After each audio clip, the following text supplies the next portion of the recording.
Out of Order Gun Rights Podcast, episode 47. Welcome to the Out of Order Podcast, your window into the firearms community, exploring those shaping the future of our rights and protecting our lifestyle, laws, legal cases, activism, and self-defense in a candid and honest podcast for our brothers and sisters in arms. Here's your host, James Kalita.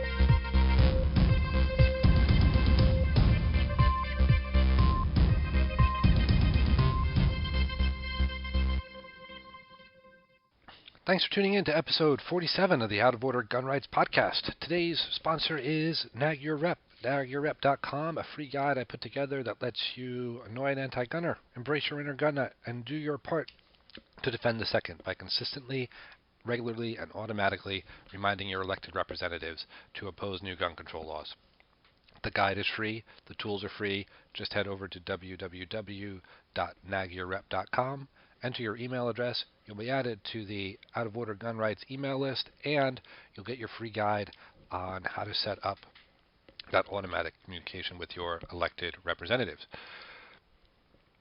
Also, today's sponsor is Liberty Classroom, where you get the history and economics lessons they didn't teach you in high school. There's over 40 courses on here, from Introduction to Logic, Mythology and Western Civilization, Sci-Fi, Liberty, and Dystopia, How Hamilton Screwed Up America.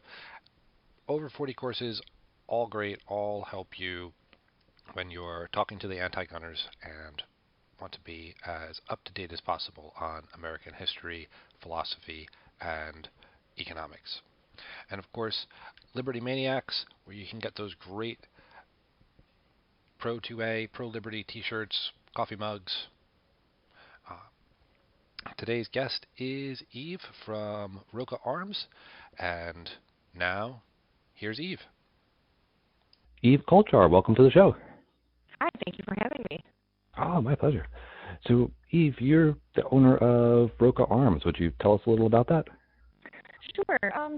It kind of started a little bit as a, I don't even know what the right thing to say, but more like a thing to have, actually. I got started in firearms back in 2011, and I kind of got my kickstart by basic NRA pistol class, and from that, it kind of snowballed into training with Tom and Lynn Gibbons. And Tom and Lynn took me under their wing, and they saw something in me. God bless them. Thank you, Tom and Lynn. They saw something in me that they wanted to bring me on as one of their apprentice trainers. And they brought me into their, what they call the RTAP program, the Range Master Trainer's Apprentice Program. And they invited me as part of that to start speaking at Tactical Conference. And out of Tactical Conference, a lot of people kept asking me, well, what's your company? Do you have a company? I'm like, not really. I'm just kind of a schmo here, just getting my start in, and I guess you'd call it firearms training, but I'm just getting a start here, so I don't really have a company. I was thinking about it. I'm like, maybe I'll just kind of put a name together, I suppose, and that way if people can have one central place to look, if they want to look up me, and I'm sure nobody's ever looked at my website, but if anybody ever wanted to look up me and find out any information about me, they would have at least a place to look other than Facebook, because social media is great, but yeah, I don't know. Not very reliable. Yeah. Not very reliable, and I post a lot about my dogs too, so there's that. Yep. All right. So what happened in 2011 that inspired you to start getting into firearms? Funny question, actually. It's a little bit of a weird kickstart, I guess you could say, but I ended a long relationship, and I had been living with that person for many, many years. And I suddenly found myself living alone, and I didn't want to live alone with just my little chihuahuas and kitchen knives for self-defense. And I thought, okay, I should probably get a gun. I was never anti-gun. I was never opposed to firearms in any capacity. And I thought, you know what? Hey, sure, why not? I'm going to live alone in a fairly large house. I should probably have some means of self-defense. So I got the gun, and then I kind of looked at it, and I was like, well, I really should also learn how to use the thing, because my prior experience being either an 8 or a 10-year-old with my dad, out at the range giving me a 38 special as an 8 or a 10-year-old and saying, just press the trigger. Yeah. Yep. It didn't feel like it cut the mustard. Hmm. Okay. And so you're in Illinois and you have Chicago out there. What was the experience as a new gun owner buying the gun, and what's the process like in Illinois? The process in Illinois is convoluted at best. Thankfully, at the time that I got the gun, I actually resided in Indiana. So I kind of avoided the Chicagoland hassle at that point by living in Indiana, having Indiana residency. Indiana is very gun friendly. However, I was close enough to the border with Chicago that I had enough experience. So basically, let me back up a step here. What actually happened was I went to the range, I found the gun that I wanted, which ironically, anybody who knows me now is going to laugh. It's a Rossi 357 Magnum revolver, a 4-inch barrel with blue finish. Not really not really what anybody would identify as your first self-defense, home defense type of gun, but that's what I got. Okay. And the woman who owned the range kind of liked me because I would go there often and spend a ton of money on ammo trying to shoot this thing and learn how to shoot it well. And when I took the class, she kind of liked me. She said, hey, come work with me and get a job here. And it's just a little fun part-time thing where I actually worked there in exchange for range time and ammo. Oh, okay. So, so that's how I got a lot of exposure to people coming to that particular range from Chicago, and their stories were pretty mind-blowing of the difficulty in finding places to shoot. They would have to drive well over an hour out of the city just in order to find a place to fire their guns and train. Yeah. Wow. So what's your experience been like as a woman in the firearms training world? Have you been received well? How was it buying your first gun? I felt like I have been received very well. When I bought that Rossi, I had just a fantastic experience. I wanted to go back to the range right away, and I did the very day after I bought it. Let me take it back. I bought the gun, and the cool thing about Indiana is you can take your gun home that same day. There's no 3-day waiting period like there is in Illinois. So I bought the gun, bought some ammo, took it downstairs in the basement of that range, and shot it until my pocketbook was dry. Went back the next day and shot again, did the same thing. I said, this is fantastic. I love this. Everybody there was like, cool, a chick who likes it. That's awesome. Yeah. So they were very, very welcoming, and everybody, I think I was, other than the owner of the shop, I was the only female working there. So everybody was basically like, hey, try this gear, look at this gun. And I got exposure pretty quickly to a lot of firearms coming in because people would bring in their used guns and want to sell them. And all of the guys working at the shop, I felt were very welcoming and very much so like, hey, this is how you identify guns, this is how you price them out, this is the process from start to finish. And even when I started training more seriously than just basic NRA classes with Tom and Lynn, again, I was the only female there. So I think that's a common theme, that when you're a female in this business, you tend to be either one of two or the only person at classes, generally speaking. But in the circles that I have gone through, I have not found anybody to be condescending. I have not found anybody to be demeaning in any way, or, oh, you're just a girl, you can't do this. I have not had that experience at all. So it's been pretty awesome for me. Oh, great. And so you're training firearms for yourself now, and you have your own company. What kind of classes can people expect if they check out your website? Right now, the thing that I'm really focusing on is just basic pistol, concealed. I think of it as beyond concealed carry, being that I am in Illinois and we have let me rephrase that. Since I've moved to Illinois from Indiana, we have that concealed carry 16-hour training requirement. And I did go through the class myself, even though I didn't take it all the way to completion as in getting my own concealed carry.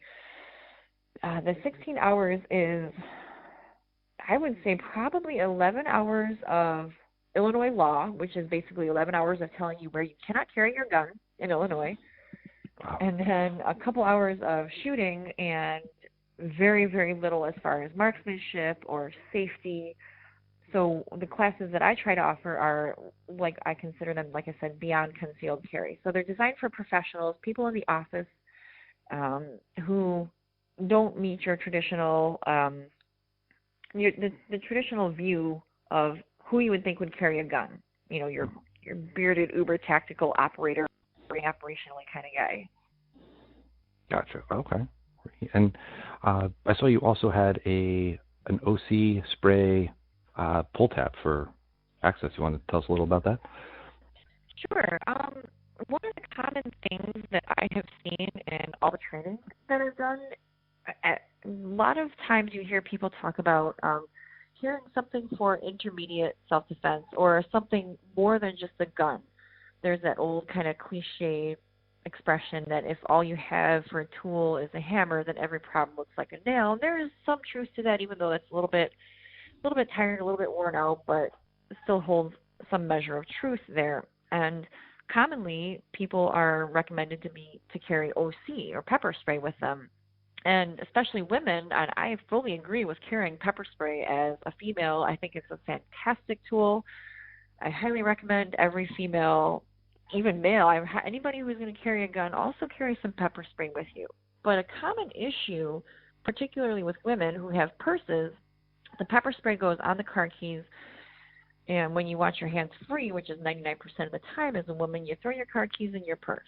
And that completely and totally negates the idea of having pepper spray with you, because all of a sudden, now what you have is you have a period of time that you have to fish in a bag that generally is much bigger than the keys themselves, so you're going to have to fish around in that bag to find your pepper spray, hopefully take it out of the bag quickly, and hopefully orient the pepper spray faster than you need to defend yourself. And that was a very common problem. I would talk to a lot of women about pepper spray and carrying it, and they say, yeah, I put on my keys and I put my keys in my purse. I'm like, okay, well, that doesn't really help you. So I kept thinking about the problem, and I thought, if there was just like something that was dedicated only for pepper spray, and you could just yank that thing out and have that pepper spray attached to that tab, then voila, problem solved. And I kind of thought about the problem a little bit and what I personally would consider a good solution to it. And that's how I came up with the OC Grab tab. Okay. Well, let's see. I always ask my guests if there's any books they recommend that all gun owners should read, either about firearms or liberty or awareness or anything like that. Any come to mind? Definitely. I really like Tom Gibbons' Fighting Smarter. That's a fantastic place for anybody who's either new to firearms training or who's been in the business for a while. I strongly recommend that book. I think it's a fantastic book. Great. All right. Make sure we put a link to that on the show notes page. And where can people find you online? You can find me online at www.rokaarms.com. That's spelled ROKAARMS. And there's links to I have a Roka Arms Facebook if anybody ever wanted to see. I post articles there. I link to a lot of other really, really awesome trainers in the business through both my Facebook page and my webpage. So I think it's a good resource for anybody who's looking to dig in and find a lot of awesome training in a variety of topics, whether it's hand-to-hand type of stuff or firearms exclusive type of stuff, or even understanding, to give a shout out to William April there with the understanding violent actors and the criminal mindset type of people. There's also all kinds of links like that on my website. Oh, okay, great. And so do you have any advice for women that maybe like you, they're thinking about carrying, they haven't been around guns their whole life, but they're thinking about now? Any thoughts for them? Oh, gosh, yeah. Do we have enough time for the advice out there? I do have a lot of thoughts. The first and foremost thing that I would say is, as a female, don't restrict yourself to female-only classes. I certainly think there is a great time and a great place and a great niche for female-only classes, but I also think there's a huge benefit to training around men as well. We don't live in a female-only world, so you have to have some confidence in handling and manipulating your firearm in a world that represents where you live. Maybe a slightly stretch there, considering that most of the firearms are surrounded by a bunch of men. So the gender stacking is heavily on the man's side if you do a class that's not geared only for women. But there's something to be said to show up on a line as either the only female or one of two females and to have some confidence in your ability to not only manipulate your firearm correctly, but shoot it well and even smoke some of the dudes and be like, yo, hey, I just did way better than you on that drill. Now what? So if I could give any one single piece of advice to women, it would be that. All right, great. Well, Eve, I thank you so much for being on the show and look forward to having you on again soon. Well, I really appreciate you having me. Thank you so much. Thanks again for tuning in to episode 47 of the Out of Order Gun Rights Podcast. Today's show notes page, outoforderjameskalita.com/Eve, and you'll find links to Roka Arms, to the books we discussed, and, of course, to our sponsors, nagyourrep.com, Liberty Classroom, and Liberty Maniacs. Out of Order James Kalita. We'll see you next time.